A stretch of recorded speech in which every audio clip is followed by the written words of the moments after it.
ഒരു കർമ്മം അത് എല്ലാ അർത്ഥത്തിലും റസൂലുള്ളാഹി സ്വല്ലല്ലാഹു അലൈഹി വസല്ലമയുടെ മാതൃക ഉള്ളതായിരിക്കണം, അല്ലെങ്കിൽ അത് സ്വീകരിക്കപ്പെടുകയില്ല. നിങ്ങൾ നോക്കൂ, അതിനുള്ള വലിയ അത്തരം പ്രവർത്തനങ്ങൾക്കുള്ള വലിയ ഉദാഹരണങ്ങളിലൊന്നാണ്, ബിദ്അത്തിന് ഉള്ള ഏറ്റവും ഒന്നാന്തരം ഉദാഹരണങ്ങളിലൊന്നാണ് റസൂലുള്ളാഹി സ്വല്ലല്ലാഹു അലൈഹി വസല്ലമയുടെ ജന്മദിനം ആഘോഷിക്കുക എന്നത്. അല്ലാഹുവിൻ്റെ റസൂൽ സല്ലല്ലാഹു അലൈഹി വസല്ലം അവിടുത്തെ ജീവിതത്തിൽ ഒരു തവണ പോലും, ഒരു റബീഉൽ അവ്വൽ 12 പോലും, അല്ലെങ്കിൽ മറ്റേതെങ്കിലും ഒരു തീയതിയിൽ നബി സല്ലല്ലാഹു അലൈഹി വസല്ലം ഇന്നെൻ്റെ മൗലിദാണ് എന്ന് പറഞ്ഞിട്ടില്ല, അത് ആഘോഷിച്ചിട്ടില്ല.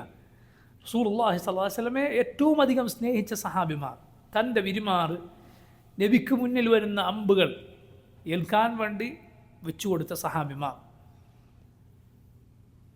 റസൂലുള്ളാഹി സ്വല്ലല്ലാഹു അലൈഹി വസല്ലമയുടെ മേലെ ഉഹദിൽ സഹാബിമാർ നബിയുടെ മേലെ, നബിയുടെ അടിയിലാക്കി ഇങ്ങനെ നിന്നു എന്നാണ്. എന്തിന്?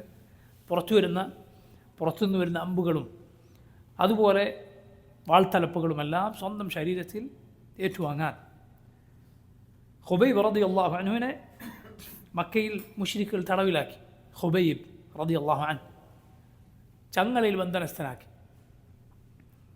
റസൂൽ എന്നിട്ട് ചോദിക്കുകയാണ്, നിൻ്റെ ഈ അവസ്ഥയിൽ മുഹമ്മദ് ആയിരുന്നെങ്കിൽ, എന്നിട്ട് നീ നിൻ്റെ വീട്ടിലിരിക്കുക, എങ്ങനെ ഉണ്ടാവും? ഖുബൈബ് റളിയല്ലാഹു അൻഹു പറഞ്ഞു, ഞാൻ എൻ്റെ വീട്ടിലിരിക്കുക, എന്നിട്ട് റസൂലുള്ളാഹി സ്വല്ലല്ലാഹു അലൈഹി വസല്ലമയുടെ കാലിൽ ഒരു മുള്ള് തറക്കുക, അതുപോലും ഞാൻ തൃപ്തിപ്പെടുകയില്ല എന്ന് പറഞ്ഞ സഹാബത്ത് റളിയല്ലാഹു അൻഹും അവർ ഒരിക്കൽ പോലും റസൂലുള്ളാഹി സ്വല്ലല്ലാഹു അലൈഹി വസല്ലമയുടെ ജന്മദിനം ആഘോഷിച്ചിട്ടില്ല.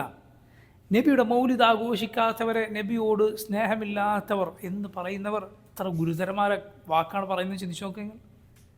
കണ്ട സഹാബിമാർക്ക്, നബിയുടെ ഭാര്യമാർക്ക് 40-ലധികം വർഷങ്ങൾ നമ്മുടെ ഉമ്മ ആയിഷ റളിയല്ലാഹു അൻഹാ നബി സല്ലല്ലാഹു അലൈഹി വസല്ലമയുടെ ഹബീബത്തായ നമ്മുടെ ഉമ്മ ജീവിച്ചിട്ടുണ്ട്. ഒരു റബീഉൽ അവ്വൽ, ഒരൊറ്റ മൗലിദ് കൊണ്ടാടിയിട്ടില്ല. താബിഉകൾ, തബഉ താബിഉകൾ, 4 ഇമാമുമാർ, ഇമാം മാലിക്, ഇമാം ഷാഫിഈ, ഇമാം അഹ്മദ്, ഇമാം അബൂ ഹനീഫ, ഇവരാരും കൊണ്ടാടിയിട്ടില്ല. അവരൊരു വാക്കിതിനെ കുറിച്ച് പറഞ്ഞിട്ടില്ല, അവരിത് കേട്ടിട്ടേ ഇല്ല, അവരുടെ അക്ഷരം ഇതേക്കുറിച്ച് എഴുതിയിട്ടില്ല. സുബ്ഹാനല്ലാഹ്, എത്ര ഗുരുതരമായ ബിദ്അത്താണെന്ന് ചിന്തിച്ചു നോക്കൂ.